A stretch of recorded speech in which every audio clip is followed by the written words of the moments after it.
I met Brian in the mid to late 90s when he was like a kid, and he was getting into flat picking, and a musical mutual friend of ours brought him out to my house, and we played music together some, and he talked about wanting to build, and he was apprenticing with a mandolin builder. Yeah, so Randall and I have been doing this together for a long time now. I mean, I first met him when I was like 15, 16 in high school, and I'd go sit on his front porch. Back then, he was an adult to me. We played music together, and then yeah, I guess it was probably I was 18 or 19 when we reconnected again, and I'd been building mandolins and violins, which did not make sense because I played neither of them. And Randall had been building the guitars, and joining forces with him was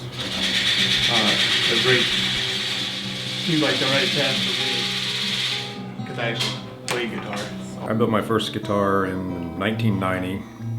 I got my first guitar when I was a kid in like 1970. Kind of like Brian was saying, I just loved playing the guitar, played it all the time. College, you played a guitar 10 hours a day. You can't play it enough.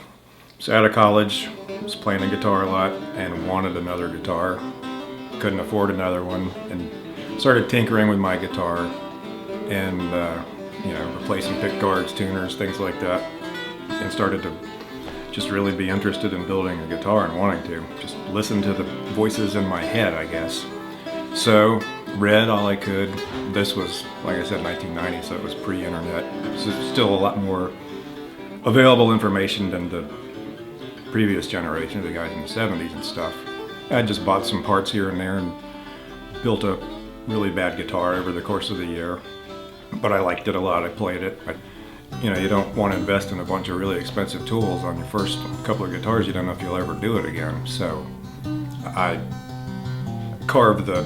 routed the channels for binding by hand with like a hand tool and chisels, just ridiculous, inefficient stuff, but just got bit by the bug and wanted to keep on building. So started building more, 2 or 3 a year, starting to get a little better at it, starting to get some local orders, and doing it part-time, 3, 4 a year or so.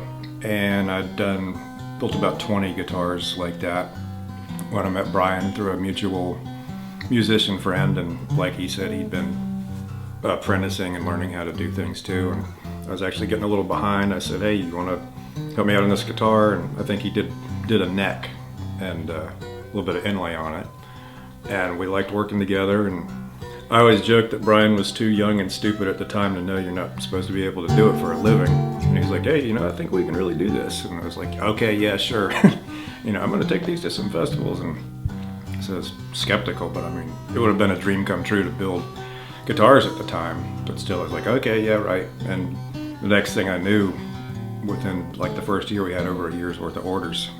Back then, I wouldn't even know where to look around. There was no internet. I wasn't thinking about business or market in the early days. It was something I wanted to do, and I said, this is what I'm going to do.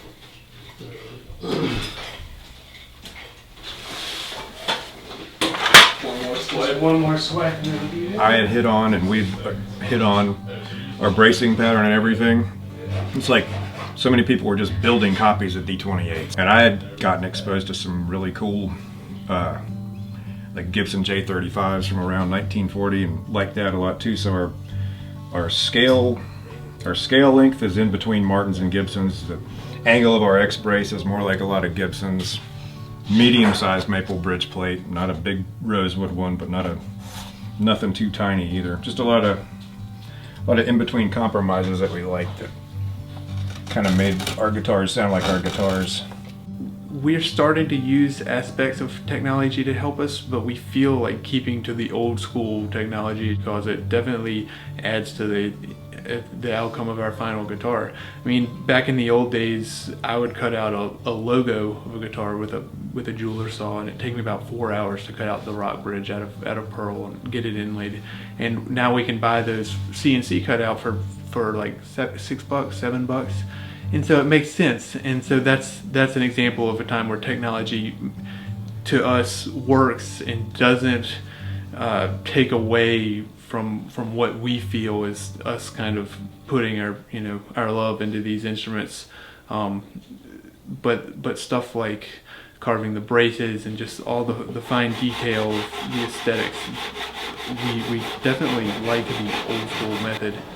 There's just something about it that if we were to change that and either get machines or get a bunch of people in here that didn't care about guitars to do one part over and over again, it just seems like we'd be losing something. It's sort of one of those things you can't really put a finger on or put into words.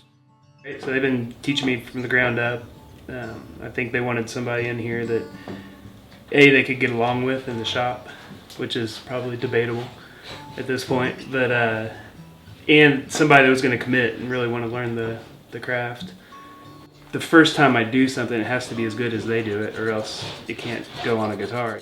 Brian puts the box together, and then I take it and just get all the thickness sanding scratches out and get it down to 220, get the binding flush, get it ready for the finish room.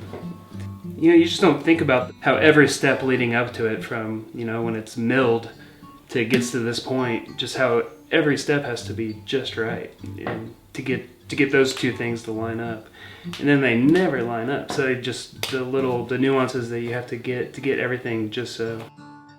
We wear many hats, and that's really important, that we can all do all the parts of the guitar. We don't want somebody to look at a guitar and say, oh, Brian put the binding on this one, I have a McNeil binding. We want to be consistent, workmanship wise between the four of us, so that all our guitars, we can stand behind them, and they all come out the same.